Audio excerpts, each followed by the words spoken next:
Welcome back, folks, to this rainy day. So this is the aftermath of the rain. So as you can see, it's pretty wet outside. The vehicle's also pretty wet. I'm not sure if it's picking up on the camera, but no, this is my brother's 2008 Lexus RX350. And today we're gonna be doing oil change on this vehicle. So yeah, I just wanted to give you a quick update, a quick look on the car itself. It's a 2008. This is a 3.5 liter Toyota V6. This was originally a US car. So it was, at some point, it was imported from the US to Canada, and then we decided to buy this off the dealership I was working at before. So before I did the oil change, I wanted to drive it around for a bit, just make sure I didn't need anything else. Obviously, I did the filters a while back. I didn't make a video about it, but I did the filters a while back. So obviously, those don't need to be replaced just yet. But in general, today it's just going to be the oil change for this vehicle. And yeah, let's see how it goes. All right, folks. So I'm inside my garage, obviously, today since it's raining.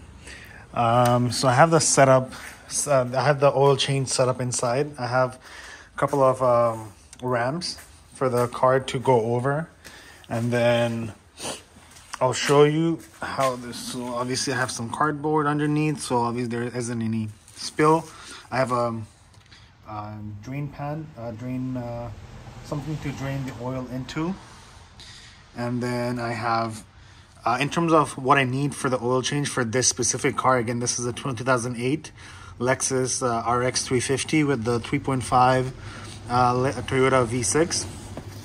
The drain pan bolt is a 17. For the Toyotas, you need this special cup to remove the oil filter housing. I'll show you guys when I'm actually doing the oil filter removal. You guys need this. So there's a couple of notches that goes into these notches over here. There's on both sides. So I guess depending on what year the vehicle is or what motor the vehicle has, I'm pretty sure this goes for both the 4-cylinder and the 6-cylinder ones. Because remember doing oil change on a Corolla with the same filter. So yeah, I mean, if you get just this one tool, I'm sure you can service most Toyotas with that. The filter I have over here is a Motomaster OE MOCH 9972 OE plus. So that's that. And we have Quaker State 5W30 oil. Again, for this car and all my cars in general, I do the oil changes like very frequently. Very frequently, meaning less than 5,000 kilometers, not miles. So yeah, again, I'll show you guys the condition of the oil, and you guys be the judge, like, you know, if a car needs oil change. But again, like, you know, I just get to it.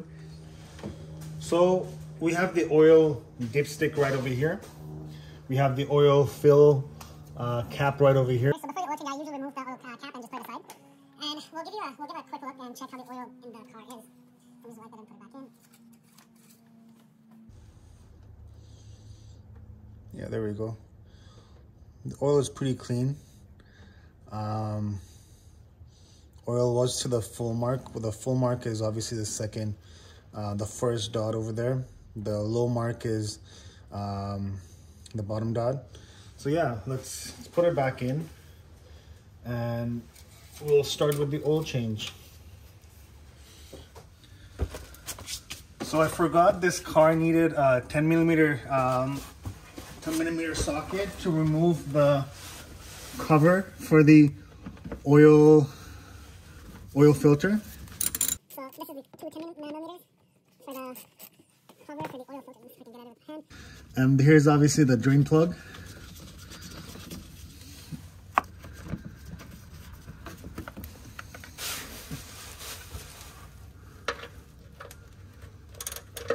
So this is a 14 millimeter. And yeah, it's already off. And I don't want to spill anything, so I'm just putting this pan right against the So the old drain plugs are gonna have a washer over here. Just make sure you replace the washer, and so there's no chance of leaks in the future. All right. So while that drains, let me show you guys how to put this cap onto this filter. So you're just gonna align the two notches. I don't know if you can see the two. There's a notch on the right hand, there's a notch on the left hand, on the right side and the left side. So you just align it. Just make sure the notches sit within.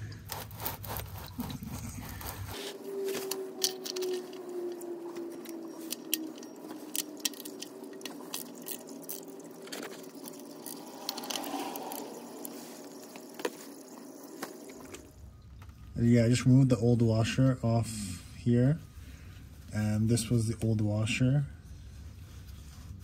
Yeah, I mean, it looks pretty good, but I still have a lot of these, so I'm gonna be replacing it with a new one.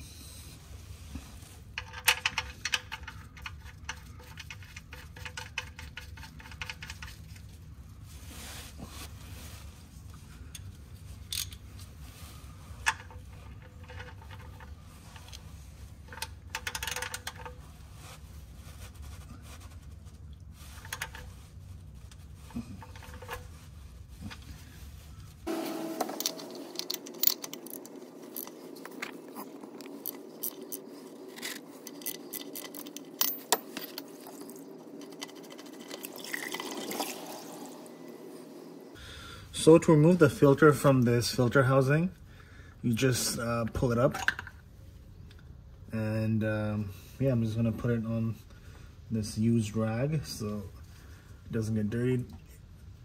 Drain the oil that's inside.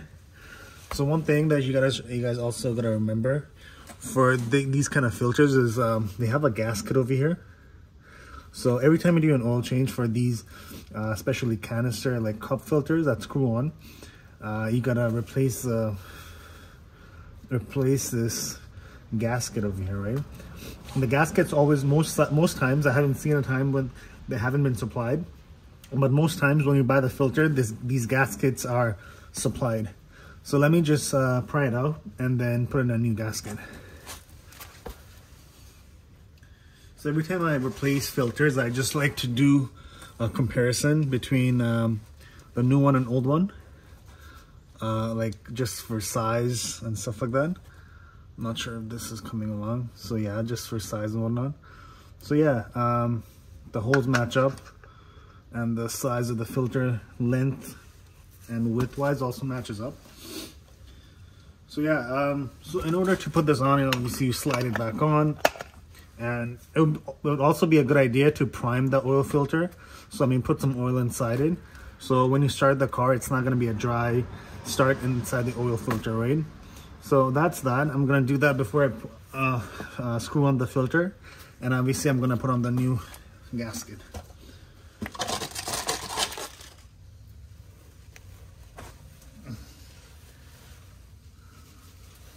So I already put some oil inside. Now I'm just gonna thread this cup back into how it's supposed to be.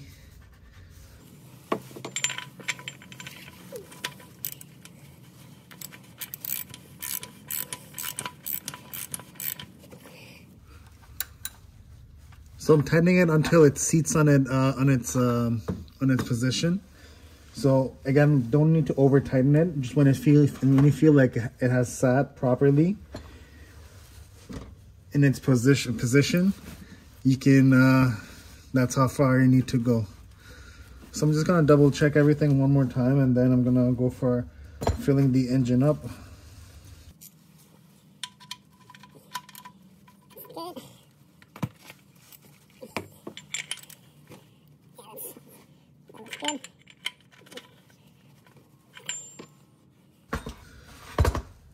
All right, so I'm not gonna put this cover back on just yet. I'm gonna start put in oil inside the engine, start it up, make sure there's no leaks underneath, and then I'm gonna put this cover back on.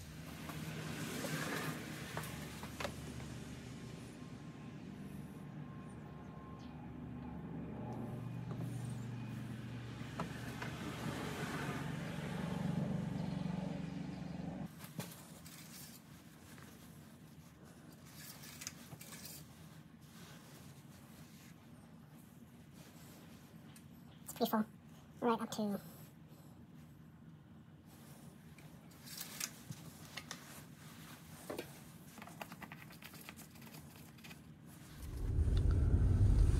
All right, folks, so we're finally done with the oil change for the 2008 Lexus RX. Right now, I'm just doing a drive cycle just to make sure the car is running good, or it's running as it's supposed to. Like you guys know, like every time I drive this car, I mean, every time I do a service or anything in a vehicle, I always like to drive it and test it just to make sure it is performing how it should, right? So again, same with this. I haven't reset the maintenance required light yet. I'm gonna do it when I get home. So I worked on these cars a lot, like especially the Toyota V6s, the Toyota 4-cylinders. So I more or less know what the torque specs. I mean, again, you guys have seen me like always work with torque specs, but I haven't worked on it in regards to it today. Simply because I know exactly how tight the cup needs to be, the cap needs to be. I know how tight the drain plug bolt needs to be and whatnot. And I also know exactly how much oil it takes for these V6s. These V6s, if I'm not wrong, take about 6.1 liters of oil, 530 oil. So I'm gonna double check that and like put it somewhere underneath. So yeah, right now I'm just, again, like I said, like just gonna go for a drive, just make sure there's nothing that needs any more attention and whatnot.